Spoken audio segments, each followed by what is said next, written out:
Good morning, everyone. Oh, I've always wanted to do that. So powerful to just have you all say it, so I'll do it again. Good morning, everyone. Most of you probably know me or at least recognize me, but for those of you who don't, my name is Shelby, and this is my husband, Dexter. My parents are Darcy and Michelle over there.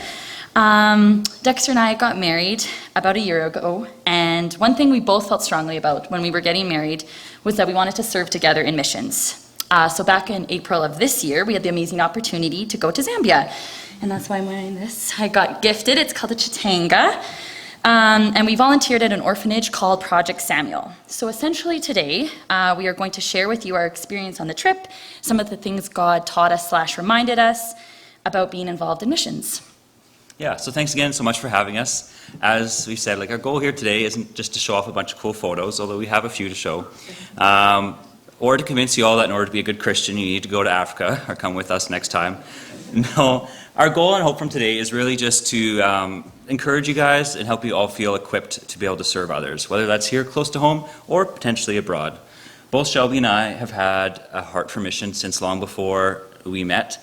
I had the privilege of being able to serve overseas with YWAM for about 5 years, and Shelby got to serve much closer to home through Turtle Mountain Bible Camp and more recently with Youth for Christ in Winnipeg. And each and every one of us really has opportunities to love those around us. Taking the first step rarely requires getting on an airplane, so don't get distracted by the pictures we show you guys, the giraffes or the elephants. Our hope today is the takeaway is rather just a simple encouragement to find ways to love on God's people, whether that might be whoever that might be, and to know that God will equip you to do so as you walk in obedience. So Dexter is going to give more of a description of what Project Samuel is all about, but first I'm going to show you, for those of you who don't know, where Zambia is. And you can see it there on the map. I'm going to give you a little bit information about the country for some context of where we were. So Zambia has a population of about 20 million people with 73 tribes across 10 provinces speaking about 72 different languages. Where we were, the most common languages were Bembe and Tonga, but they also spoke 3 others. And the kids thought it was so hilarious when they were telling us that they all spoke 5, and they're like, and out of respect there, they call elders or older people auntie and uncle. So they're like, Uncle Dexter, Auntie Shelby, how many languages do you speak? And we're like, 1. They thought we were really embarrassing. But anyway, so where we traveled was to the central province in what's called the Chabobo district, just outside a little village called Kapopo. So it's about 2 hours north of the capital city, Lusaka. Now, arriving into Lusaka, we noticed it'd be quite modern. But we noticed as soon as you left, it was a drastically different place. I mean, to begin with, the highway situation is literally life-risking. It is just this tiny, narrow road. It's just single lane of people flying, going about 70 miles per hour. And if you think Winnipeg potholes are bad, they have nothing on the craters in these roads that people are swerving around. And Dexter in the back, we're just white-knuckling as they're driving. Oh, it's fine. And all while this is happening, there's also a steady flow of people and livestock walking or pulling their wagons along the road. So that, for me, as Dexter said, he'd been overseas before. For me, I hadn't, and so that was just an eye-opening experience right off the hop. But anyways, in Zambia, villages also are different than here. Here in towns, we have roads, streets, all lined up, people are living close together.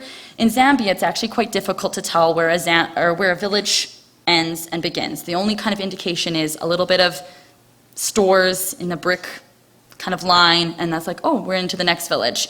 Other than that, there's really no signs, there's no houses, people live kilometers apart from each other, they don't have electricity running to their places, no water, and they live in traditional clay huts with the grass roofs. And we had a privilege of learning a lot about Zambia, actually from a local elder. She invited us to her home to feed us food and teach us about the culture, and it was amazing.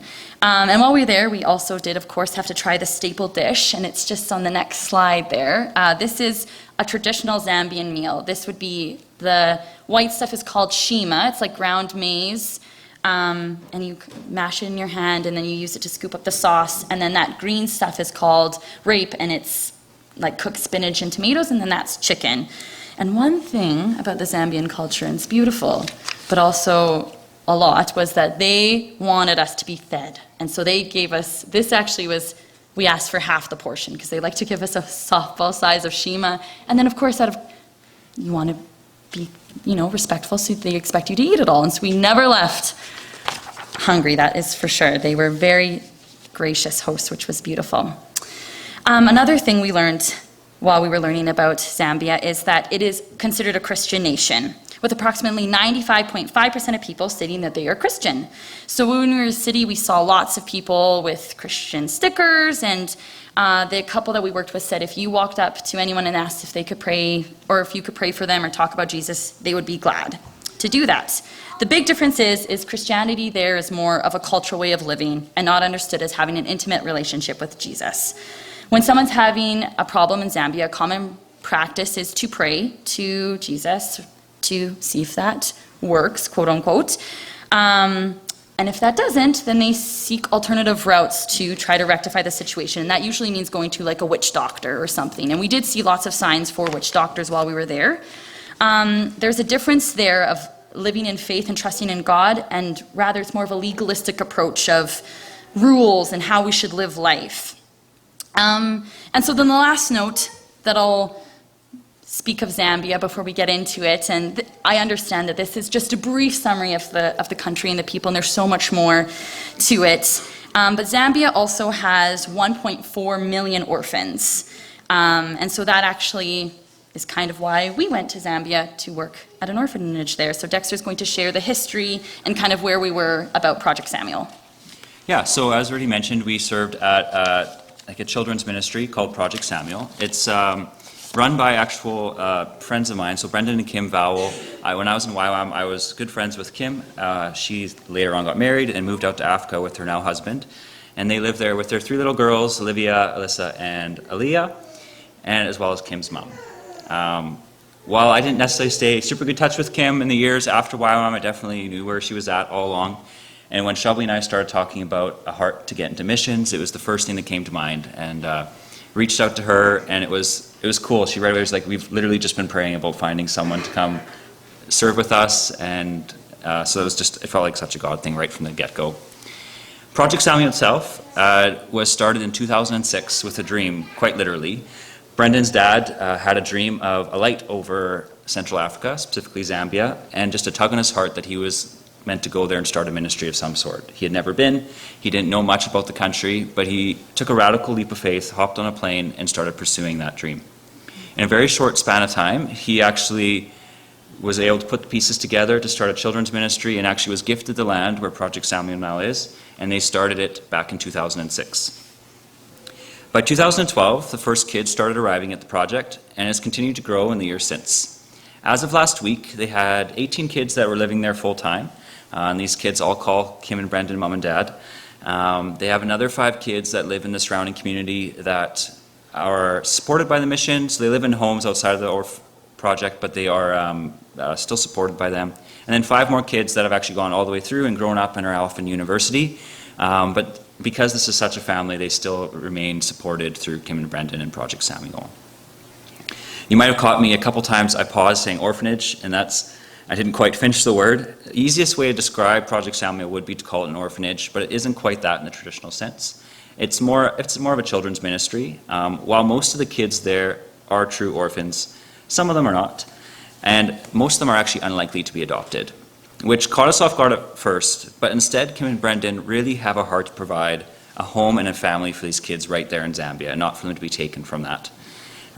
To this end, they're very intentional in respecting local traditions and practice. They actually have local mums that live at the project with them to help raise the kids. Traditionally, they cook outside on a fire, on a hut. They do have running water and electricity, of course, but in many ways they're trying to respect that, with a goal to raise strong Christian Zambians that can then make a difference in their own country and eventually become missionaries in their own country. And so kind of with that, and so they do this all very much with God in the center. So while they respect local traditions, they also, of course, include Bible studies throughout the week. They run a church there on Sundays, and they make sure these kids are growing up in a loving Christian environment. As a complement to all this, and kind of part of their vision as well, is that Project Samuel becomes self-sustaining. They have Been working on, they have about 300 acres of land that they've been given, and so we're setting up gardens. Well, we were there, they had just planted several thousand tomato plants, and they planted a whole bunch of watermelons afterwards. And this is the goal, they can produce food for themselves, as well as to sell to the community to help raise, to support the moms that they have living with the kids and the staff that they have there, and just general upkeep. And they hope to eventually expand to also have goats and chickens as well. So they got a lot going on. So before we maybe tell more stories, I thought it'd be kind of cool to show you guys a few pictures. This is Kim and, so hopefully you guys can see it. So obviously it's us in the front. And that's Kim and Brendan in the back. This is at the end of our trip. We had a chance to go on a little safari with them. But that's them and their 3 little girls. And then you can go to the next one. This is on the project itself. So this is looking at the accommodation. So there's actually 4 buildings for the kids. So the one to your far right is actually just empty right now, room for expansion. The other 2 are for the girls, and then they have another boys' home behind. And in the corner, you can't really see it, but that's their kitchen, outdoor kitchen, where they cook all the food over a fire in traditional ways. Go to the next picture. This is the training center, so they have another building that's where we ran a lot of our programs. That's where they do church on Sundays, and it's kind of like a teaching space, just open space. Next picture. Another view. This is actually looking straight ahead. So Kim and Brendan live right next to everything. So straight ahead's their house. Off to the left is kind of the first picture I showed you guys. And then there's a little play structure in the middle, which we'll talk about in a bit. And the next one. Here's the beginning of their gardens. So they have sweet potatoes there in the front. And you can kind of see all the sticks in the background. That's all the tomato plants they had just planted. And yeah. And then we'll leave it on this picture for now. But this is not all the kids. This is all the kids that were there on the last day that we were there. Some of them had gone off to school the day before, so they didn't make it for a picture, but that gives you a sense of most of the kids that we were working with while we were there. One quick story I did want to share a little bit that also helps kind of just show the heart of the ministry as well. When we were there, actually, we were kind of privileged in the sense that they had a new little girl show up while we were there. Gave us kind of a picture of how this whole thing operates. She was 9 years old, and it was amazing to see how quickly she just looked right at home as soon as she arrived. It completely shocked us, as this girl had been dropped off in a completely foreign place. She had never been there before, and this was now all of a sudden her permanent home. I can't even begin to imagine how a child like this is supposed to process the circumstances that this little girl was being put through, but yet somehow she seemed completely unfazed, even happy. Sadly, though, we learned that she, like many of the other kids at the project, had a very difficult past. She came from a home of parents who suffered from alcoholism, and she was sadly very severely mistreated as a child. She spent most of her childhood, up until this point, pretty much neglected and just hopping from home to home.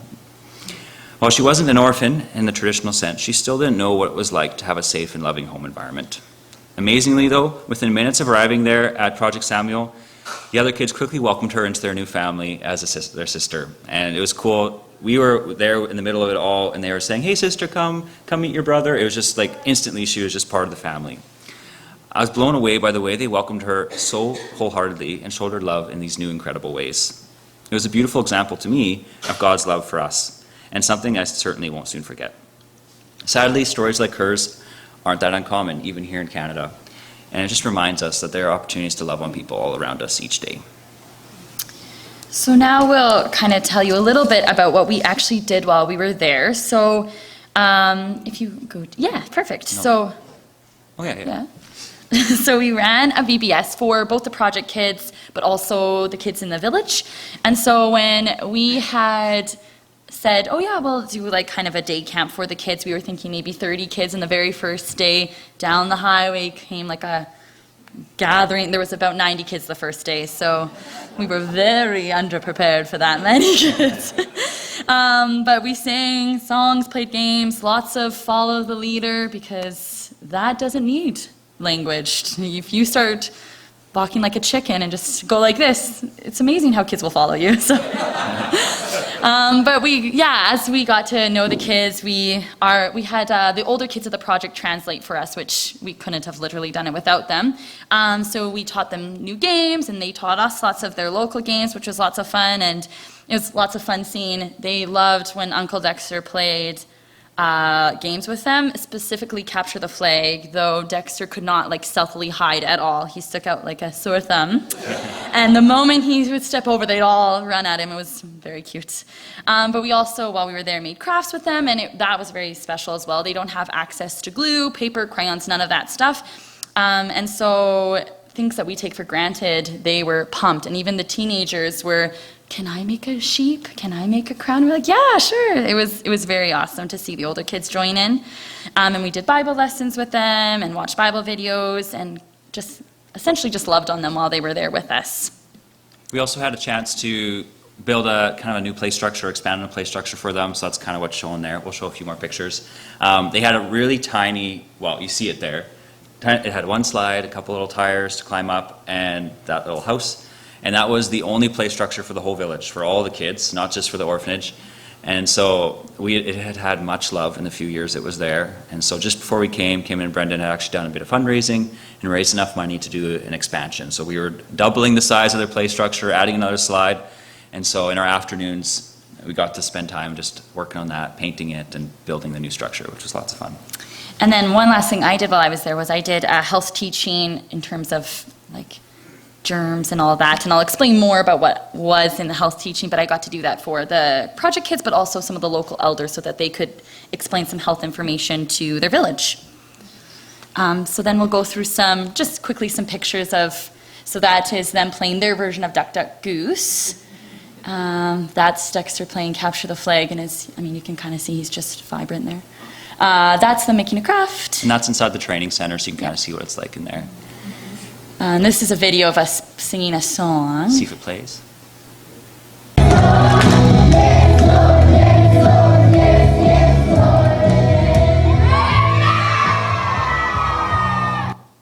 They didn't speak much English, but they didn't know that song before we got there. By the end, they were wholeheartedly into it, so it was fun. I really encourage the louder the better, and they really rise to the occasion. Yeah, they could rise to that. The next one is, this is us again just playing.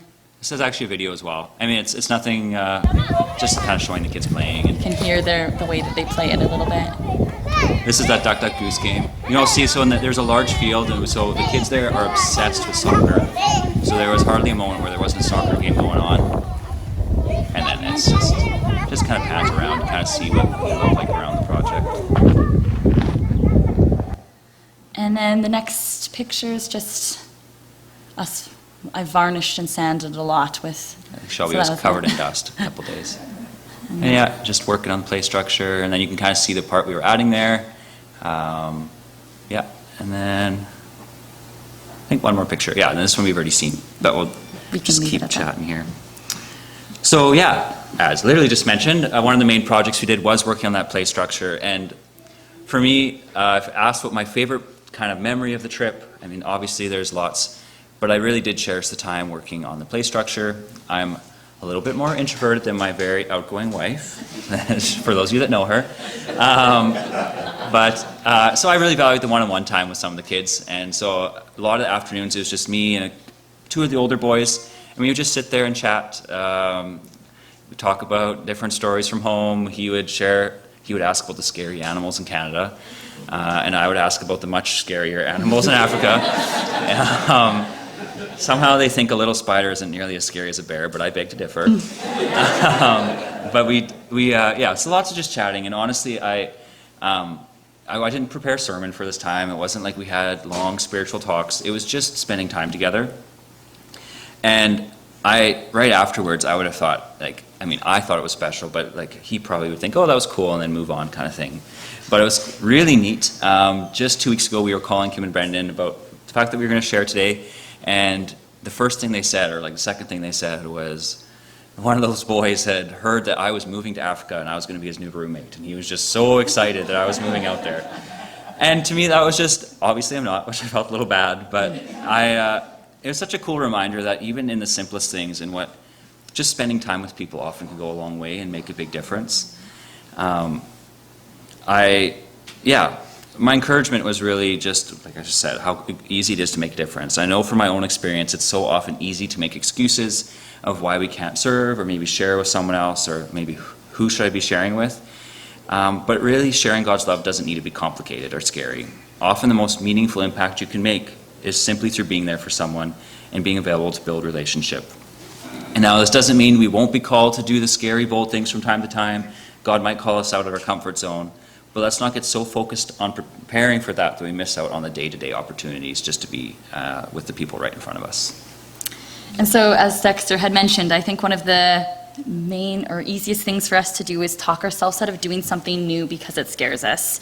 We suddenly become the masters of excuses and convincing ourselves that whatever it is just not the right time right now. And I'm certainly not saying that to make anyone feel guilty. No, rather to encourage you that I think everyone feels this way. And in this context, we're talking about missions. But the truth is, God will make a way and equip you. And so for the moment, I'm going to be quite transparent with you as an example of how God can be preparing us long in advance to use our skills and passions to share with others. So there was multiple moments prior to this trip, and Dexter can confirm, where I was just feeling extremely overwhelmed and panicked by this trip. And when I feel a little stressed, I procrastinate and I put things off, and it's not good. But I was just getting so into my head about what we had agreed to do.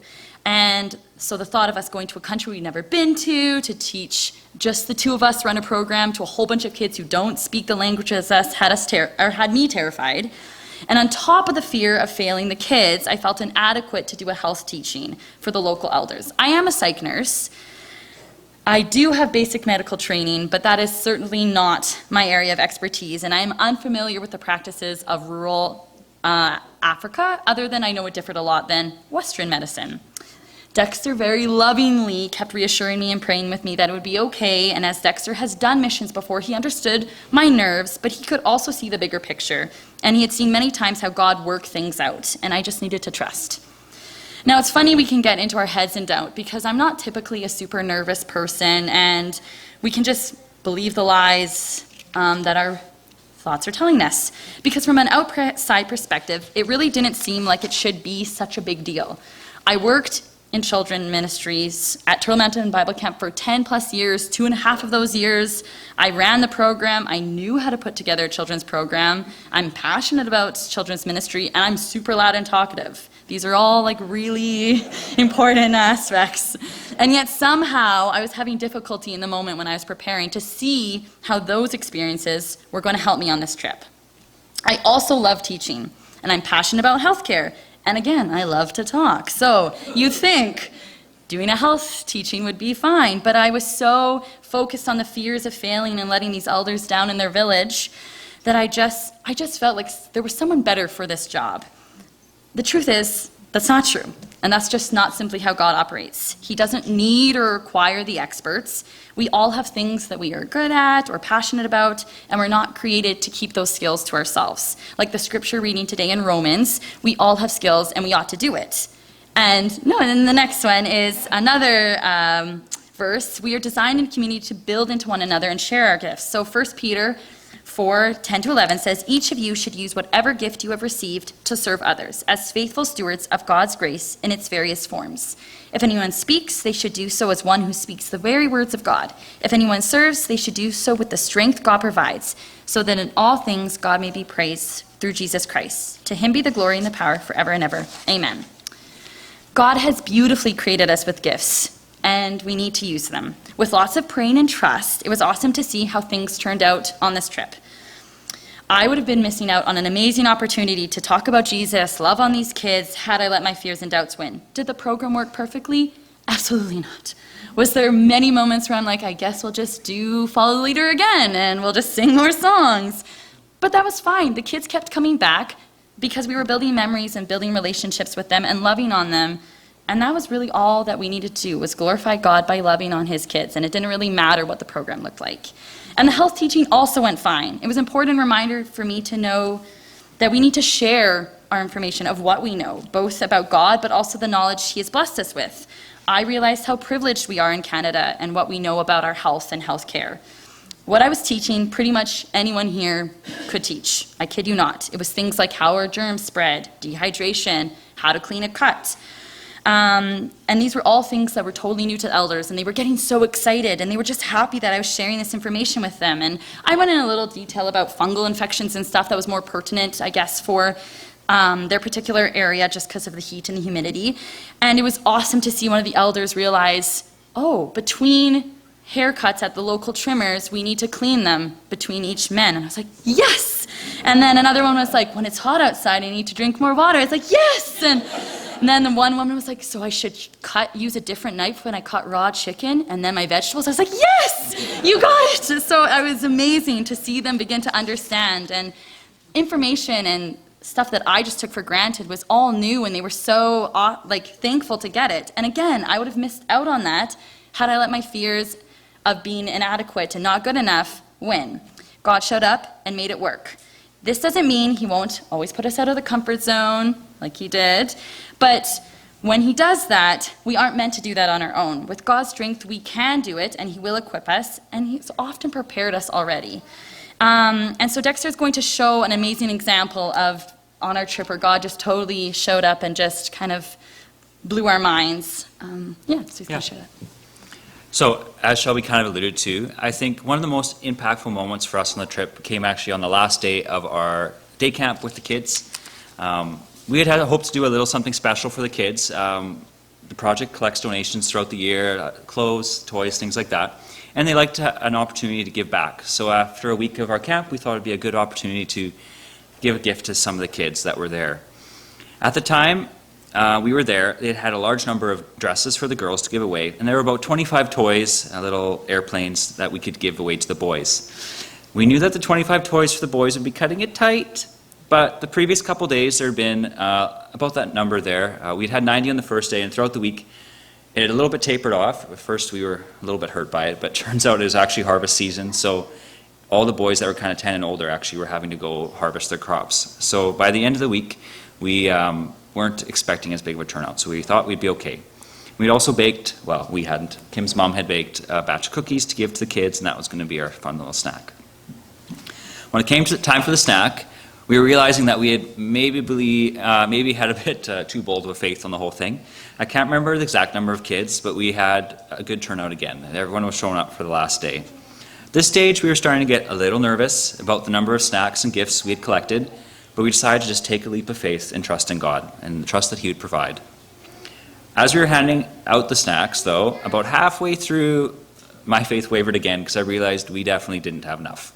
I could see the bottom, I was handing out cookies and I could see the bottom of the bowl, and we still had like 30 plus kids to go. So I had my moment of fear, and I ran off. I abandoned Shelby. I was like, you got this. And I went to go see if I could find more snacks. Unfortunately, there wasn't anything else. And so I went back and I was preparing myself. Okay, Shelby, what are we going to do? And I got there and all the kids were fed. And it was just really cool. And it was like even cooler yet. So they were fed. I had knew for a fact we didn't have enough. And we got to the end and we had these biscuits and these cookies. And we had a different number of each. Like it was we had a couple packs of biscuits and a bowl of cookies. And we got to the end and there was exactly one of each left. And the biscuit that was left was one that had cracked at the beginning, so Shelby had saving it to the end, and so we never even had to give anyone a broken biscuit. Everyone got a full one. And it was just like, how cool is that? Like it was truly a miracle, and it wasn't anything, there was nothing we did. It was just trusting in God. God had multiplied what we had and provided us exactly what we needed. He knew what we needed. We thank God for his provision, but we knew there was a bit more trusting we had to do because I had only 25 toys for the boys, and last I counted there was 40 boys there. And so at this point, it was pretty bold faith, but we were like, okay, he did the cookies, we can keep doing this. And so the end of the day came, I had gone and found a couple bags of candies, and I was like, well, if they don't have a toy, at least we can give them a couple candies. It's not as good, but it's something. And we had a table set up for the dresses, and it was down to the wire. Shelby was lining up the kids inside, getting ready to bring them outside for their gift, and one of the other girls from the orphanage ran up and just asked, would you guys like to give the boys shorts? And this is like just one of the teenagers at the orphanage. We had been intentional the whole day. We didn't want to have anyone else worried. So it was just me. Shelby kind of knew what was going on. And then like Kim that had been like trying to figure this out. And so this girl had no idea we were even looking for a gift, period. And she came up and asked if we wanted to give the boys shorts. She also Kim had already searched the whole building. Like, she handles the donations, so she knew what was there. She was not aware of any shorts being anywhere.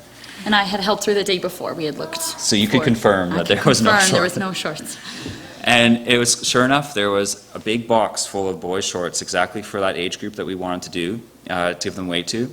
And we didn't count them, we didn't have time. We gave them out, and once again, there was not a single pair of shorts left, but every single boy got some. And it was just like, once again, had to be God, just his miraculous provision. And maybe those shorts genuinely had been hiding in a corner, I don't know. But regardless, to us, it was God coming through in a miraculous way, and it was really cool to see that. From this, there was a couple of valuable lessons that we took. One, we were reminded to simply trust in God, to remember that as we walk in obedience into what he calls us, he promises to provide us with what we need to accomplish what he's called us into. The second thing, that even in times when our faith falters, like when I ran off to find another snack, God can still work in and through us. He doesn't require us to be perfect, but to be available and to serve with a humble heart. The story to me is also a good reminder to have a heart that is expectant of what God is going to do, but at the same time, to trust him that his answers may differ from what we think we need in the moment. I was wanting God to provide an alternative solution, and he ended up multiplying what we had, so we didn't even need an alternative. How much cooler and more amazing is that? It put us in a place of complete dependence on him, and in this case, there was no way for us to explain away the miracle, particularly with the biscuits and the cookies. It wasn't something we did on our own strength. It was 100% him. Along a similar theme, it's also important to look for God in the day-to-day. I think it's easy to go about our lives without recognizing the countless ways that God shows us his love and provides for us continuously. It may be easy sometimes to see God in these stories, like the one we just had, but if we really took time to pause, I know all of us could find ways that God is providing for us miraculously each and every day. And so this story I'm going to share is a little bit more of that, where from an outside perspective, it wasn't anything necessarily extraordinary, and rather I think it was the simplicity of the moment that I think made that day so special. If you just want to push to this. So it was the last day of camp, and so in this moment, we had finished teaching the kids about David, and the craft of that day was making these paper crowns. And as I mentioned before, even the older kids were excited about the crafts, and so everyone was making crowns. And probably with the project kids and the village kids, not everyone's pictured there, but there was somewhere, we think maybe 80 to 90. So after they completed the craft, they were supposed to bring their crowns to Dexter and I, and we would staple them and place them on their heads. And so this was a bit of a time-consuming process, but it was awesome watching the kids get so excited about the crown that was going on their heads. And it was at this moment where all of a sudden I got chills and I kind of became emotional, and Dexter and I talked later, and we actually both felt that emotion right around the same time. Here we were literally placing crowns on God's children's head in Zambia, reminding them that they are loved by God. The song Raise a Hallelujah was playing in the background, and we were singing to it, and the kids alongside were singing, and suddenly it hit me in the most wonderful way how small I am and how big and awesome God is. Like, it was just this incredibly humbling moment of realizing that I'm just one person, and this whole diverse world and our creative God, and how blessed I was to be here in this moment serving his kids, putting the crowns on their head. And I was totally consumed in this moment with his goodness and his glory. And all I could do was just praise him. And I find it quite difficult to actually sum up everything I felt in that moment. It was just such a ray of emotions. But it was a wonderful reminder, and it's a moment I hold quite dearly, as just how beautiful the simple moments can be with God, and how blessed we can be in missions, whether it's here or overseas, when we are blessing others. So we're getting close to the end here, but we both wanted to kind of share some of our just overall thoughts from the trip and what we learned, and we'll also show some pictures with you guys at the end too. Going to Africa, I recognize, isn't for everyone. I know. For some, it isn't feasible, maybe for economic or physical reasons, and I feel confident in saying that God doesn't call everyone to global missions. We all have neighbors here at home that need Jesus too, and opportunities to show his love abound.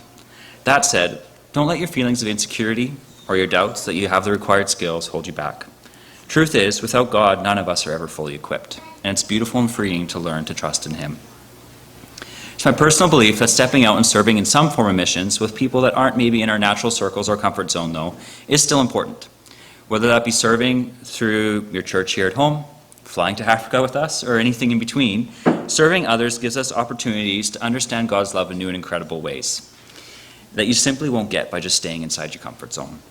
Every time I serve in a new place, I'm humbled again by God's unconditional love and his amazing creativity shown through his creation.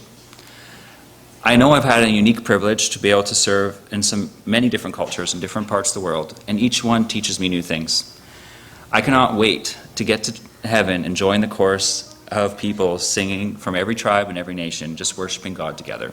How beautiful will that moment be? My final encouragement is that you can make a difference. It's easy to think that the need is so great that whatever I can contribute is really just a drop in the bucket. So what's the point? But if you or I can make a difference in even one person's life, I promise it is worth it. And, as I said earlier, making a difference is often easier than you might think. In many cases, simply showing up is enough. Through my time in different underdeveloped communities, I've realized that oftentimes people struggle with feeling forgotten by the rest of the world, and sometimes even forgotten by God.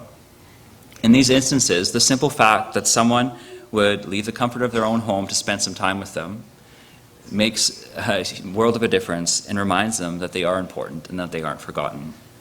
By God's provision, we are given an opportunity to love on and care for people, and ultimately, we're just sharing the love that God has already so freely given to us. And so I think upon reflection in any role or place you volunteer, when you love and are serving others, like Dexter has says, it better helps you understand God's love. It helps you to discover more of who God is and his character. It draws us closer to God as we discover more of his wants and desires for us and his children. And though we can never truly understand the complexity of God and his love, the more time we spend with him and his children, loving on them as he does, trying to reflect Jesus' love to them, we begin to understand more of his love for us as well and what he's done for us. So, we can go to the next slide. I apologize, that is quite small, but I'll say it too, so you don't have to read it. So our purpose today wasn't actually to raise support for Project Samuel. We had told Kim and Brendan that we were going to come here, and obviously they weren't going to say no. But I do believe the work they're doing is worthy of some support, and so I wouldn't be, I think it'd be amiss to not mention it. So just there are a few ways that if you feel so led, like I said, don't feel pressure, there are a few ways you can do so. Through International Christian Mission Service website, it's on the bottom of the screen, which I see that you might not be able to read, but you can come talk to us. You can give through that. If you go there, you can give directly to the project. You could also Google Project Samuel, and their website will show up. That's actually their US website, so if you give through there, if you're wanting to get a charitable donation receipt, you won't be able to get that through that. Only through this can Canadians get that receipt, but either way the donation will make it to them. Just a little side note. So first option, that's pretty easy for all of us to understand. We're used to doing it. You can donate to sponsor a child. $45 a month will go towards the sponsorship of one child. As I'm sure anyone here with kids can imagine, it costs more than $45 a month to raise a child. So full disclosure, they will take the donations from 4 or 5 people and pool it together. And so 2 people might have the same kid. So that's one option. Just if you do that, either let us know or contact them through their website. Just let them know you're doing so that they can make sure the money that's being donated gets allocated appropriately to the right child. They do have right now, last week they have 20 spots they're trying to fill. So there definitely is a need. Additionally, you can give to the general fund for the project. That would, I think the name says enough. So if you go to the website, the first option there is general fund. You could give a single or a recurring donation. This would be given to them to use as they see fit. So either for general upkeep, towards sustainability of the project, paying their staff, etc. If you want a specific project to give to, you can come chat to us. We know a few things they're working on, and we could also give you some information on that. And then lastly, Kim and Brendan themselves and their 3 girls, they don't collect an income from anywhere. They are fully supported through donations. So if you would feel led to give to them and supporting their family while they're out there, you can give. Exact same website. The second drop down is for Kim and Brendan Vowell, and if you click on that, then the money will be allocated to them. Alternatively, if you'd want to collect goods for the project, so it's not finances, but you'd rather, let's say, donate clothes, that is an option. Chat to us first so we can make sure that we're collecting what their needs are. And we are planning to go back probably next year and then again after that. And so we can either bring it with us in a suitcase or we can arrange to have it sent over in a box, and we can help coordinate that for you guys. I know that would go a long way. And lastly, we've had a couple people mention they might be interested in going to Africa. Our heart is to be able to equip people and to take people with us in the future. So probably not in this next trip, but in the future, if there's a team from here that would love to join or be interested in joining us, let us know, and we would love to do that. It'd be lots of fun. And Kim and Brendan, for the kids, it is so life-bringing when they have teams there. There's so many different places you can fit in. It doesn't have to be doing a kids camp. There's lots of different ways you can do it. So let us know if that's an interest. Yes, and if for some reason you guys, there is a group that is wanting to put a team together or whatever, and you don't know how to contact us, you can contact or get in touch with our parents, who can get us in touch or get in touch with us. So, yeah. And just to motivate you guys, we'll show some pictures. Yes. I admit, though, the first one probably won't be motivated. The So you first show the next picture is a deterrent, maybe, but these, what's Africa without a little bit of creepy crawlies? I would like to say that I actually got over my fear of spiders real quick. So necessity. you too could get over your fear if you come. Those Yeah. are our zebras. What is it called? A dazzle. A dazzle of zebras. Yes, the group is called a dazzle. And a couple elephants. We got to get really up close and personal with the elephants. The next picture shows that. Yeah. Now, admittedly, these were wild, but within a controlled environment. So we didn't actually just run out into the savannah and pet an elephant, but they were totally free. 10 out of 10 not recommended, Yeah. just to put that out there. But they were wild. And then I think your second favorite moment of the trip, maybe. Yes, I am a big fan of. I did get a little emotional at least twice. Once with the kids in the crown, and then the giraffe. I think God really did good stuff with the giraffe. And I think that's the last. Yeah. slide, So if anyone has any questions after for us, please feel free to stop us as we leave. But I think we'll turn it over. I think the worship team's coming back up. Yeah. Thanks so much for having us, Thank guys. you.